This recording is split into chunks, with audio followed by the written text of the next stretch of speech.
Doctor মাহাদি, আমি প্রথমে আপনার কাছে একটু আসতে চাই, তবে এটি আমার যতটা প্রশ্নের আগে আমার একটা হাইপোথিসিস আছে। আমি একটু আমার হাইপোথিসিসটা আপনাকে বলতে চাই। আমার হাইপোথিসিসটি হচ্ছে বিএনপি আসলে ডিসেম্বরে নির্বাচন চায় না, তাই আমার বিবেচনায় অতি তুচ্ছ কারণে কখনো সরকারের সাথে বা কখনো নতুন দল এনসিপি বা কখনো জামায়াত ইসলামের সাথে বিভিন্ন বিবাদ বিসংবাদে নিজেদের লিপ্ত রেখেছে দলটি। সংস্কারের কথার ক্ষেত্রে যেই সব সংস্কার মানলে আসলে দলটির কোনোই সমস্যা নেই, সেই সব সংস্কারের মধ্যেও আসলে প্রশ্ন তুলে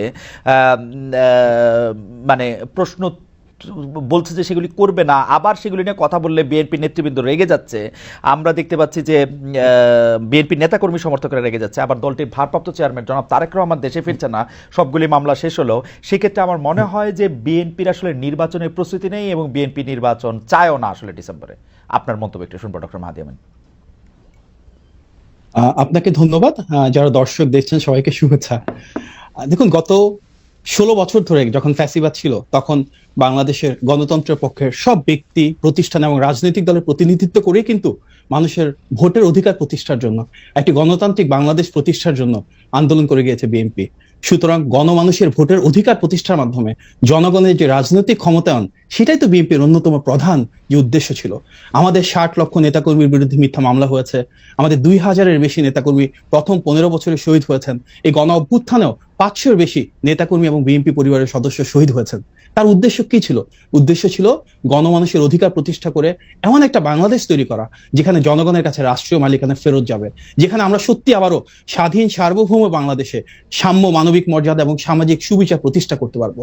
একটি গণতান্ত্রিক কাঠামো তার একমাত্র উপায় একটা নির্দিষ্ট সময় পরপর নির্বাচনের মাধ্যমে জনগণকে ওনাদের যে রাজনৈতিক ক্ষমতায়ন সেটা সুপ্রতিষ্ঠিত করা। সুতরাং অবশ্যই একটি দ্রুত নির্বাচন আয়োজন করা, যার মাধ্যমে অবাধ, সুষ্ঠু এবং নিরপেক্ষ প্রক্রিয়ায় আমাদের দেশের সকল মানুষ, যারা 12 কোটির বেশি ভোটার রয়েছেন, প্রত্যেকে যার যার পছন্দের প্রার্থীকে ভোট দিতে পারেন, ওনাদের পছন্দের রাজনৈতিক দলকে তারা ক্ষমতায়িত করতে পারেন, দেশ পরিচালনার সুযোগ দিতে পারেন। এটাই তো আমাদের অভীষ্ট লক্ষ্য।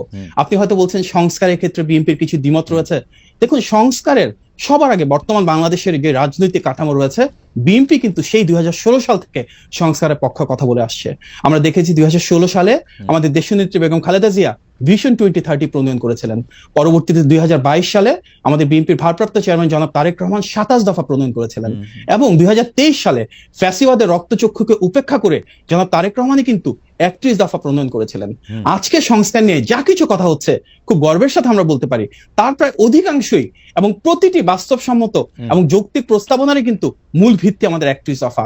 রাষ্ট্রীয় প্রতিষ্ঠানগুলোকে কিভাবে আমরা আরো বেশি শক্তিশালী করতে পারি, বিচার বিভাগ, আইনসভা, নির্বাহী বিভাগের ভিতরে কিভাবে ক্ষমতার ভারসাম্য তৈরি করতে পারি, এই প্রত্যেকটাই কিন্তু আমাদের সেই 31 দফা থেকে উচ্চারিত। হয়তো এখানে কিছুটা পদ্ধতিগত পার্থক্য রয়েছে, কিন্তু কোনোভাবেই আমরা সংস্কারের ক্ষেত্রে কোনো বিভাজন চাই না। আজ থেকে প্রায় 10 বছর আগে আমাদের যে অবস্থান ছিল, দীর্ঘ সময় পেরিয়ে আজও আমরা সেম অবস্থানে রয়েছি। এবং আপনি বলছিলেন বিভেদের কথা, জাতীয় ঐক্যের কথা সবার আগে বিএনপি বলেছিল। সেই জাতীয় ঐক্যকে ধারণ করে গণতান্ত্রিক বাংলাদেশে গণমানুষের ভোটাধিকার প্রতিষ্ঠার জন্য আমাদের যে উদ্যোগ, যে প্রচেষ্টা, যে সংগ্রাম, সেটা আজও বহমান রয়েছে। ডক্টর আমিন, একটু যদি আমাকে সুযোগ দিতেন, আমি আপনার কাছে একটু বুঝে নিতে চাচ্ছিলাম যে ধরেন সংস্কার কমিশন বলতেছে যে জীবনে 2বারের বেশি প্রধানমন্ত্রী হতে পারবে না, বা 2বারের বেশি কেউ প্রধানমন্ত্রী হতে পারবে না। এইটা বিএনপি দ্বিমত করতেছে কোন জনগণের স্বার্থে? ওকে, দেখুন, একটা দেশের রাষ্ট্র কিভাবে পরিচালিত হবে, রাষ্ট্রীয় কাঠামোটা কিভাবে গড়ে উঠবে, তার কতগুলো প্রেক্ষাপট থাকে। এখানে একটা ঐতিহ্যগত ব্যাপার থাকে, এখানে একটা সাংস্কৃতিক ব্যাপার থাকে, এখানে রিজিওনাল যে এক্সপিরিয়েন্স আছে সেটা ম্যাটার করে। বাংলাদেশে আমরা যেভাবে সরকার পরিচালনা করে আসছি বাংলাদেশের জন্মলগ্ন থেকে, সেটা ওয়েস্টমিনস্টার সিস্টেমের পার্লামেন্টারি ডেমোক্রেসিক সিস্টেম। সো সেই ওয়েস্টমিনস্টার সিস্টেমটাকে আমাদেরকে ধারণ করতে হবে।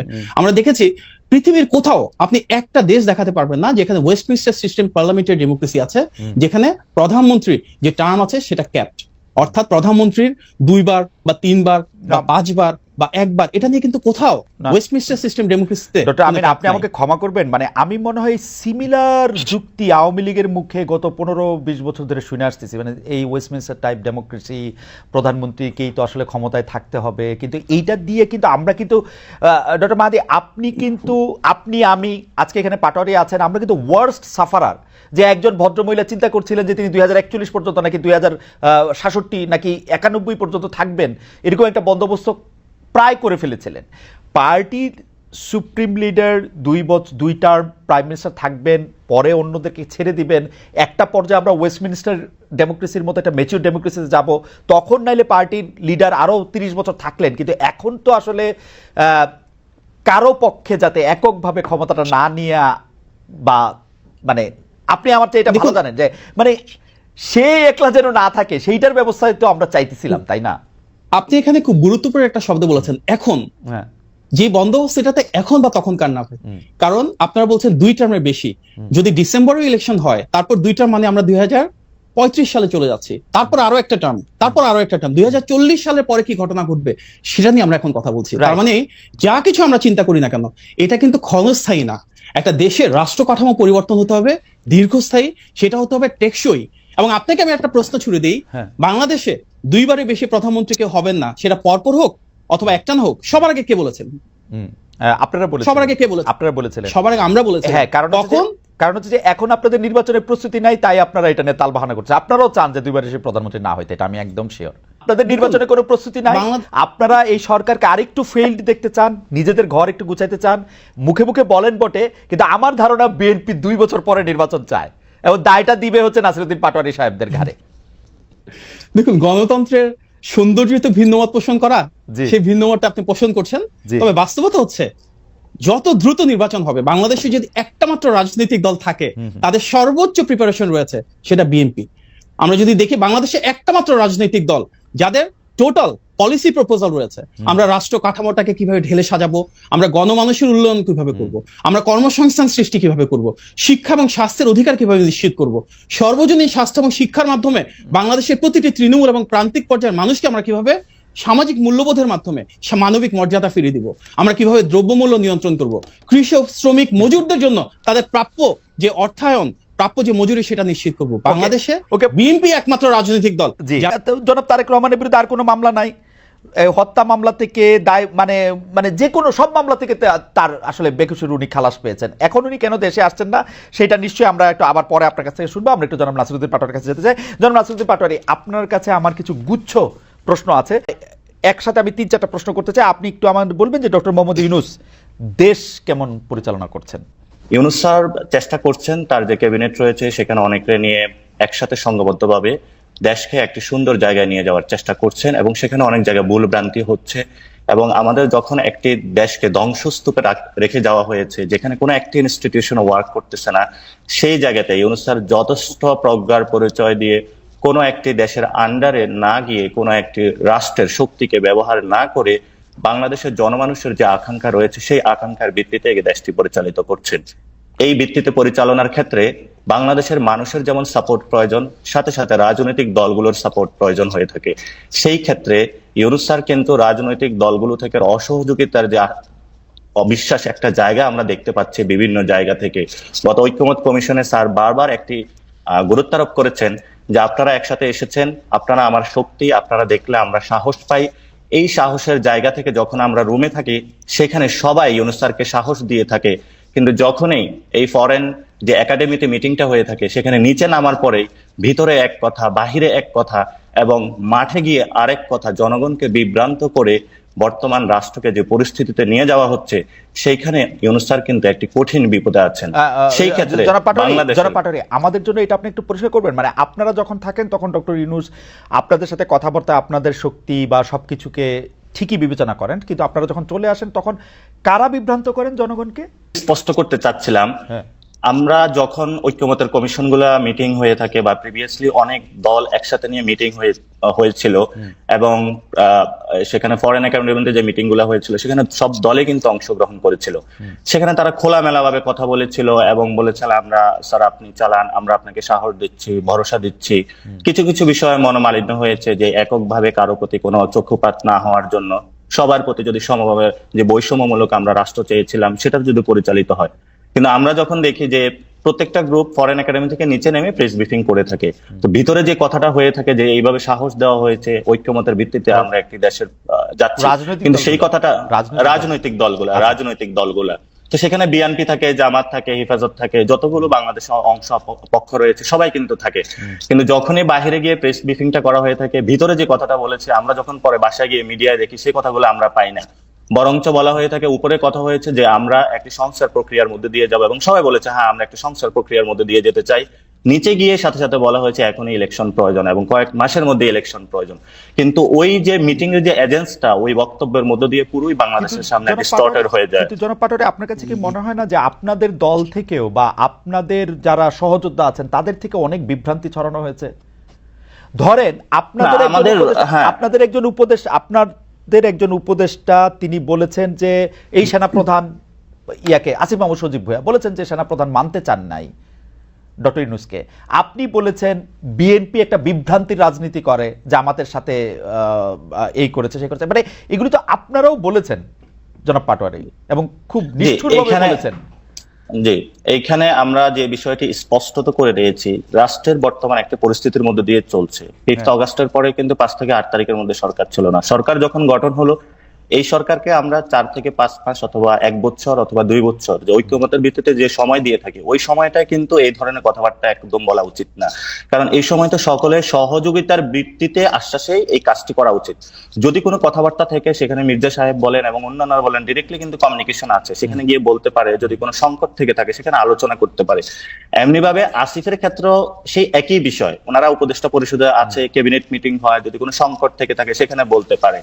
কিন্তু আমরা সামগ্রিক জায়গা থেকে যখন রাষ্ট্রের গঠন প্রক্রিয়া থেকে দেখি, রাষ্ট্রের যে মিটিং গুলা হয়ে থাকে সেটা রাষ্ট্রের কিন্তু একটা প্রেস উইং রয়েছে, তারাই সেটা পাবলিশ করবে। কিন্তু অন্যান্য ক্ষেত্রে যদি কোনো মিটিং হয়ে থাকে, আপনার সাথে আমার ঘরোয়া আলাপ হয়ে থাকে, সেই ক্ষেত্রে যদি প্রেস উইং এর বাহিরে গিয়ে কেউ যদি কোনো কথা বলে থাকে, আমরা তো বরাবরই বলে আসছি রাষ্ট্র গঠন প্রক্রিয়ার ক্ষেত্রে এই ব্যবস্থাটা থাকা উচিত না। কিন্তু বাংলাদেশে গত 53 বছরে যে ব্যবস্থাগুলো চলমান রয়েছে সেগুলোই আমরা এখন অনেক ক্ষেত্রে প্র্যাকটিস করে যাচ্ছি। এখন আমাদের অতীতে কি হয়েছে সেই বিষয়গুলো যদি আমরা ধরে ভবিষ্যতের দিকে পথযাত্রায় আমরা নিশ্চিত করতে চাই, তাহলে বাংলাদেশে যে রাষ্ট্র গঠনের এই বর্তমানে একটি সুযোগ এসেছে, সেটা এই তরুণ প্রজন্মকে নতুন জায়গায় নিয়ে যাওয়ার জন্য প্রক্রিয়াকে আমরা মনে করি বাধাগ্রস্ত করবে না। আপনাকে সেটা হচ্ছে যে ডক্টর ইউনূস দেশে আপনি বলেছেন যে কিছু ভুল হচ্ছে, কিছু ভ্রান্তি হচ্ছে, উনি চেষ্টা করছেন। ভুল বেশি নাকি ঠিক বেশি? এটা ইউনূস স্যার কিন্তু চায়নার সিজিটিএন-কে একটা সাক্ষাৎকার দিয়েছিল, সেখানে উনি স্পষ্টত বলেছিল ওনার দায়িত্ব হলো দেশে বড় একটি তরুণ প্রজন্ম রয়েছে, তার এই তরুণ প্রজন্মকে অর্থনৈতিকভাবে স্বাবলম্বী করা এবং দেশকে স্বনির্ভর করে একটি জায়গায় নিয়ে যাওয়া। সেই জায়গাতে আমি মনে করি ওনার যে কাজের প্রগ্রেস গুলো এগুলো অনেক ক্ষেত্রে সন্তোষজনক। কিন্তু কিছু কিছু ক্ষেত্রে যে ইনস্টিটিউট গুলা, পুলিশের এখনো ট্রাস্ট আসে না। ইউনূস স্যার যতই বলুক যে আইন শৃঙ্খলা উন্নতি করুন, পুলিশের যদি মাঠে ট্রাস্ট না আসে এবং সেই জায়গাতে যদি তারা কাজ না করতে পারে, তাহলে কিন্তু হলো স্যার অর্ডার করবে। আওয়ামী পুলিশ নাই খালিদ ভাই, যখন আমরা ঢাকাতে ট্রাফিকে চলাফেরা করি, আপনার সেই ময়মনসিংহ থেকে একজন পুলিশকে ঢাকা এনে ট্রাফিকে দেওয়া হয়েছে। তো ময়মনসিংহ এর যে ট্রাফিক ব্যবস্থা, ওনার এখানে অভ্যস্ত হতে 2 থেকে 3 মাস সময় লাগবে। এমনি ভাবে এখানে যে পুলিশের যে বিন্যাসটা করা হয়েছে, ঢাকার পুলিশকে অন্য জায়গায় নিয়ে যাওয়া হয়েছে, ওইখানে পুলিশকে এখানে আনা হয়েছে, আবার অনেকরে বাদ দেওয়া হয়েছে। আর যে সিস্টেমটা গত 15 বছরে গড়া হয়েছে, আমরা তো ব্যক্তি ধরে আলোচনা করি, কিন্তু আমাদের সিস্টেমেটিক, আমাদের কি পুলিশের কোনো ল রয়েছে? সেখানে যদি কমিশন গুলো থাকতো, আমরা তখন তাদেরকে আস্ক করতাম যে কমিশন অনুযায়ী কেন চলছে না, বা এই রুলস রেগুলেশন অনুযায়ী কেন চলছে না। আমরা তো পুলিশ কমিশনার বা ব্যক্তিগত জায়গা আলোচনাতে থাকি, কিন্তু আমরা নতুন বাংলাদেশে কোনো ব্যক্তি আলোচনায় যেতে চাই না। কোন ব্যক্তির জন্য কোন পদ সৃষ্টি বা ব্যক্তির সুযোগ সুবিধা সৃষ্টির জন্য আমরা কোনো প্রক্রিয়াতে যেতে চাই না। জনাব পাটোয়ারি, আপনারা যদি খেয়াল করেন তাহলে আপনারা দেখবেন যে এই কথা কিন্তু অনেক দিন ধরে আমরা শুনতেছি যে প্রশাসন ঠিকমতো সহায়তা করতেছে না, পুলিশ ঠিকমতো মাঠে নামতেছে না, সেই জন্য আমরা পারতেছি না। ডক্টর ইউনূস সাহেব পারছেন, এরকম কি দেখে আপনার মনে হয়েছে যে তরুণদের জন্য বিশাল কিছু করে দিয়ে গেছেন, সেটা একটু আমাদেরকে একটু বলবেন। এটা হচ্ছে যে আপনাদের দল ক্ষমতায় এলে কি ইউনূস সাহেবের চেয়ে, ধরেন আপনার দল যদি ক্ষমতায় আসে, কারণ আমি দেখতে পাচ্ছি যে এনসিপি অনেকগুলি ভালো ভালো কথা বলতেছে, যেই ভালো ভালো কথাগুলি আসলে ডিফেন্সিভ মনে হয়, অনেক সময় মনে হয় যে ক্ষমতায় যেহেতু যাবো না তাহলে কিছু ভালো কথা বলে রাখি। না, ক্ষমতায় থেকে যদি দেশকে ভালো মতো চালাতে হয়, প্রথমত আপনাকে সিস্টেম বিল্ড আপ করতে হবে। অতীতে আমাদের যে 53 বছর যে সিস্টেমটা রয়েছে, সেটা সেটা অনুযায়ী দেশ চলে না এবং দেশ বাধাগ্রস্ত হয়েছে এবং দেশ ধ্বংসস্তূপে পরিণত হয়েছে, সেটা আমাদের সামনে একদমই দৃশ্যমান। সেই জায়গা থেকে এনসিপি কি ক্ষমতায় আসবে, বিএনপি কি ক্ষমতা আসবে, সেটা কিন্তু মুখ্য বিষয় না। মুখ্য বিষয় হলো সিস্টেমের মধ্যে কে আসবে। আপনারা দেখেছেন যে এই কানাডা একটা প্রবলেমে পড়েছে, সেখানে কিন্তু তাদের সিস্টেমে মেক করে দিয়েছে, দলের মধ্য দিয়ে নতুন ভাবে প্রধানমন্ত্রী হয়েছে এবং সেইখানে তারা কিন্তু না, সেটা ভালো কথাই বলছেন, কিন্তু আমরা এই জায়গাটায় বলে থাকি যে ডক্টর ইউনূস হোক আর যেই হোক, দেশে যদি কোনো একটি সুন্দর সিস্টেম থাকে, যে সিস্টেমের মধ্যে ব্যালেন্স অফ পাওয়ার থাকবে, যিনি প্রধানমন্ত্রী থাকবে উনি কোনো স্বৈরতান্ত্রিক ব্যবস্থার দিকে যেতে পারবেন না। আমরা যদি এমন একটা সিস্টেম তরুণ প্রজন্মের সামনে অথবা দেশবাসীর সামনে দিয়ে যেতে পারি, সেখানে এনসিপি ক্ষমতায় আসুক, বিএনপি ক্ষমতায় আসুক, যেই আসুক, আমরা করি আপনাদের কোনো নেতৃবৃন্দ মনে করতেছেন যে ডক্টর ইউনূসকেই আসলে 5 বছর থাকতে দেওয়া উচিত, দেশ পরিচালনা করতে দেওয়া উচিত। কেউ কেউ আবার বলতেছেন যে এনসিপির দায়িত্ব ডক্টর মোহাম্মদ ইউনূস নিতে পারেন। এই ইচ্ছাটা কি আপনাদের দলের মধ্যে একটু আসে, তাই না? মানে না, প্রথমত আমাদের এনসিপির দায়িত্ব ডক্টর ইউনূস সাহেব নেক, এরকম কোনো ইচ্ছা আমাদের প্রশ্ন নাই, 1 নাম্বার। 2 নাম্বার জায়গাটা হলো, তাহলে আমরা যদি ক্ষমতার এই জায়গাটা নিতে পারতাম, তাহলে কিন্তু সেই ছাত্ররা প্রথমে ইউনূস স্যারকে রিকোয়েস্ট না করে নিজেদের জায়গা থেকে অনেক কাজ করতে পারতো। প্রথমত এটা। দ্বিতীয়ত হলো যে জিনিসটা, না আপনারা ইউনূস সাহেবকে চাইছেন, রাজি করাইছেন, হ্যাঁ, আমরা এবং আপনাদের দলের একজন গুরুত্বপূর্ণ নেতা জনাব সার্জিস আলমকে এই কথা বলছেন না? সেটাতে আমি আসছি। সার্জিস আলম বলেছেন যে ইউনূস স্যার একটা আকাঙ্ক্ষা ব্যক্ত করেছেন যে ইউনূসের মতন মানুষকে 5 বছর রাখলে ভালো হতো, কিন্তু উনি বলেন না যে ইউনূস স্যার এখনই হলো প্রধানমন্ত্রী হয়ে যাক, বা আমরা আমাদের এনসিপি থেকে প্রধানমন্ত্রী হিসাবে ক্যান্ডিডেট যে সিলেকশন হবে সেখানে হলো আমরা ইউনূস স্যারকে নিয়ে আসবো, এটা উনি বলেন নাই। তো পিপলস উইলটা এটা শুধু সার্জিস কেন, আমরা যখন রিক্সাওয়ালার সাথে কথা বলি, শ্রমিকের সাথে কথা বলি, যার সাথে কথা বলি না যে ইউনূস খুব ভালো চালাচ্ছে, কারণ আপনি বিলিভ ইউর নট, এখানে রমজানে মানুষ যে ধরনের রিলিফ পেয়েছে, এটা গত 53 বছরের ইতিহাসে বাংলাদেশে এমন কোনো কাহিনী হয় নাই। এখানে মানুষ যথেষ্টভাবে এই রমজানের রিলিফ ছিল, সুন্দরভাবে ঈদ আয়োজন হয়েছে, যার ফলশ্রুতিতে আপনারা দেখেছেন যখন ইউনূস স্যার সেই ঈদগাহে গিয়েছিল, জনতা তাদেরকে এসে লাল সালাম অভিনন্দন আকাঙ্ক্ষাটা হলো জনগণ যে জিনিসটা চাবে, ডক্টর ইউনূসকে যদি চায় যে উনি আরো থাকুক, তবে আমাদের যে প্রস্তাবনাটা এনসিপির পক্ষ থেকে আমরা বলে থাকি যে 2000 বা 1000 যে মানুষগুলো শহীদ হয়েছে, 50,000 মানুষ আহত, তারা কিন্তু ডেমোক্রেটিক ফাইট করেছিল গত 15 বছরে যে স্বৈরতান্ত্রিক ব্যবস্থার বিরুদ্ধে। ফলত আমরা দ্রুত চাই ডেমোক্রেটিক প্রক্রিয়ার মাধ্যমে দেশটা যাক। যেহেতু আমরা ন্যাশন স্টেটে রয়েছে, এখানে আমাদের একমাত্র স্টেবল পজিশনে যাওয়ার জন্য ডেমোক্রেসিকে আমরা রেস্টোর করতে হবে। এখন ডেমোক্রেসিকে যদি আমরা ফিরিয়ে আনতে না পারি, কোনো ব্যবস্থায় যাদেরকে হলো 10-15 বছর বা 1 বছর 6 মাসের জন্য যদি কেউ থাকতে চায় বা কোনো প্রক্রিয়ার মধ্যে যেতে চায়, সেটার আমরা বিরোধী। আমরা বলি যে দেশটা একটি গণতান্ত্রিক প্রক্রিয়া যায়, গণতান্ত্রিক প্রক্রিয়ার মধ্যে আপনি প্রধানমন্ত্রী হন, মাহাদি ভাই প্রধানমন্ত্রী হোক, যে কেউ প্রধানমন্ত্রী হোক, নো প্রবলেম। আমরা বলেছি যে কোন পরিবারতন্ত্র বা স্বৈরতান্ত্রিক ব্যবস্থার বিরুদ্ধে আমরা সেখানে বলে থাকি প্রত্যেকটা মানুষের আপনিও সুযোগ পান যে আপনি প্রধানমন্ত্রী হওয়ার যোগ্যতায় আসুন, সেই রেসে আসুন, কিন্তু সেই সুযোগটা সেটা ভোটে হলে ভালো তো না। সেই জিনিসটা তো ভোট তো বাংলাদেশে যেই আপনার ধরেন ফ্যামিলিগত একটা দল আছে, আপনি সেটা উত্তরাধিকারী সূত্রে পাবেন, আপনি প্রধানমন্ত্রীও হবেন, এরকমই বলে মানুষ করে নেয়। কিন্তু এই জন্য মাহাদি ভাই যে কথাটা বলেছিল যে ওয়েস্টমিনিস্টার সিস্টেম অথবা আগেও যারা বলতো, সেখানে দলগত প্রক্রিয়া কিন্তু ওনারা লক্ষ্য রাখছে না, শুধু হলো পার্লামেন্টের সিস্টেমটা ওনারা রেটরিক আকারে বলে থাকে, এটা ইমপ্লিমেন্টেশনের জায়গাতে ওনারা একবারও এলে বলেছে যে যেখানে হলো আমাদের বাংলাদেশি বংশোদ্ভূত এবং শেখ হাসিনার যে হেয়ারের মধ্যে একজন আছে, তাকে দুর্নীতির যায় যখন তাকে সেখানে হলো খারিজ করা হলো, কিন্তু বাংলাদেশে গত 2001 থেকে 6 পর্যন্ত দুর্নীতির কোনো এই পর্যন্ত বিচার হয় না, এবং গত 53 বছরে বাংলাদেশে এই পর্যন্ত আমরা দুদকের মতো একটি সংস্থাকে